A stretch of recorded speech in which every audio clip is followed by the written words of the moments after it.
తెలుగుదేశం ఇది కేవలం ఒక రాజకీయ పార్టీ పేరు కాదు. ఒక జాతి ప్రజల అస్తిత్వ పోరాట సంకేతం. ఒక ప్రాంత ప్రజల ఆత్మగౌరవ ప్రతీక. తమ భాషా సంస్కృతుల పరిరక్షణకు, స్వయం పాలనాధికారాలకు ఉద్యమించిన ఒక చరిత్ర. నేడు ప్రపంచవ్యాప్తంగా వేళ్లూనుకుని ప్రతి దేశంలోనూ తమ ప్రతిభను చాటుతున్న తెలుగువారి అభివృద్ధికి మూలం తెలుగుదేశం.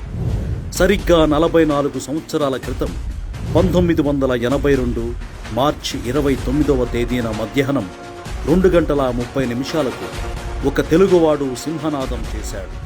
రైతు కూలీల రక్తంలో నుంచి, నిరుపేదల కన్నీటిలో నుంచి, కష్టజీవుల కంటి మంటల్లో నుంచి, అన్నార్తుల అక్రందనలో నుంచి పుట్టింది ఈ తెలుగుదేశం.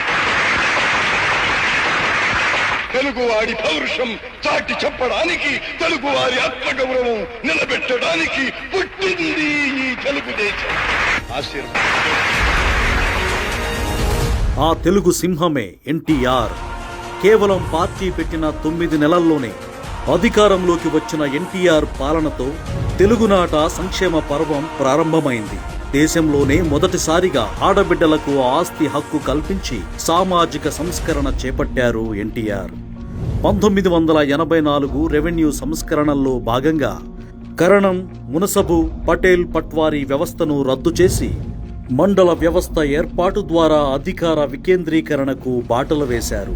దేశంలోనే మొదటిసారిగా వృద్ధులకు, వితంతువులకు 30 రూపాయల పింఛను అందించిన మానవతావాది ఎన్టీఆర్. ఎన్టీఆర్ రూపంలో పేదలకు పట్టెడన్నం, కట్టుకోవడానికి బట్ట, తలదాచుకోవడానికి పక్కా ఇల్లు అందించిన తెలుగుదేశం చంద్రబాబు గారి రూపంలో సామాన్యుడి కలలకు రెక్కలు తొడిగి ఆకాశాన్ని అందుకునే అవకాశాలను అందించింది. పాలనలో సాంకేతికతను ప్రవేశపెడుతూ దేశంలోనే మొట్టమొదటిసారిగా ఈ గవర్నెన్స్కు నాంది పలికిన చంద్రబాబు గారు ఆంధ్రప్రదేశ్ విజన్ 2020 పేరుతో ఓ దార్శనిక పత్రాన్ని చంద్రబాబు గారు విడుదల చేసినప్పుడు ఆ మాట విని నవ్విన వారికి సమాధానమే సైబరాబాద్. ఐటీ అన్న పదాన్ని మారుమూల తెలుగు యువతకు పరిచయం చేస్తూ 1998లో ప్రారంభమైన హైటెక్ సిటీ ఒక అంతర్జాతీయ సంచలనం.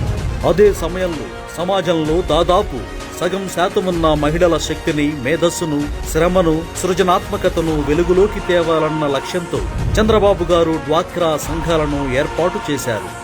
మహిళలకు విద్యా ఉద్యోగాలలో 33% రిజర్వేషన్లు అమలు చేసి ఎంతో మంది ఆడపడుచులకు ఉన్నత విద్య, ఉన్నత ఉద్యోగాలు అందేలా చేశారు. సంపన్న వర్గాలకి పరిమితమైన గ్యాస్ స్టవ్ వినియోగాన్ని దీపం పథకంతో పేదల వంటింట్లోకి తెచ్చారు. జన్మభూమి, ప్రజల వద్దకు పాలన, ఈ గవర్నెన్స్, మీ సేవ, రైతు బజార్, పచ్చదనం, పరిశుభ్రత, ఫైళ్ల క్లియరెన్స్ వారోత్సవాలు, ఇలా ఎన్నో వినూత్న ఆలోచనలతో రాజకీయాలు ప్రజల జీవితాలను, సమాజాన్ని బాగు చేస్తాయన్న భావనను కలిగించారు. చంద్రబాబు గారి హయాంలో వేల కొద్దీ ఐటీ ఉద్యోగాలతో పాటు వేల కొద్దీ ప్రభుత్వ ఉద్యోగాలు కూడా యువతకు అందివచ్చాయి. జాతీయ రాజకీయాలలో సైతం నిర్ణయాత్మక శక్తిగా ఎదిగి ప్రధానులు, రాష్ట్రపతుల నియామకాలలో కీలక పాత్ర పోషించింది తెలుగుదేశం పార్టీ. నాటి నుంచి నిన్నటి 2024 ఎన్నికల్లో 94% స్ట్రైక్ రేటుతో మరో చారిత్రక విజయం సాధించే వరకు పార్టీ సాధించిన ప్రతి విజయం వెనుక కార్యకర్తల కష్టం ఉంది, వారి కుటుంబాల త్యాగ ఫలం ఉంది. ఇది గుర్తించి పార్టీ కార్యకర్తల కోసం ప్రత్యేకంగా ఒక సంక్షేమ విభాగాన్ని నెలకొల్పిన మానవతావాది లోకేష్ గారు తెలుగుదేశం పార్టీలో 3వ తరం నాయకుడిగా ఆయనలో యువ ఉత్తేజంతో పాటు నిలకడగా, లోతుగా ఏ సమస్యనైనా మానవతా దృక్పథంతో ఆలోచించే పరిణితి ఉంది. ఇటువంటి నాయకుల చేతిలో తీర్చిదిద్దబడిన తెలుగుదేశం పార్టీ 44 ఏళ్లుగా తెలుగువారి జీవనంలో ఒక భాగమైపోయింది అంటే అతిశయోక్తి కాదు. అటువంటి తెలుగుదేశం పార్టీ 44వ ఆవిర్భావ దినోత్సవం సందర్భంగా పార్టీ కార్యకర్తలకు శుభాకాంక్షలు.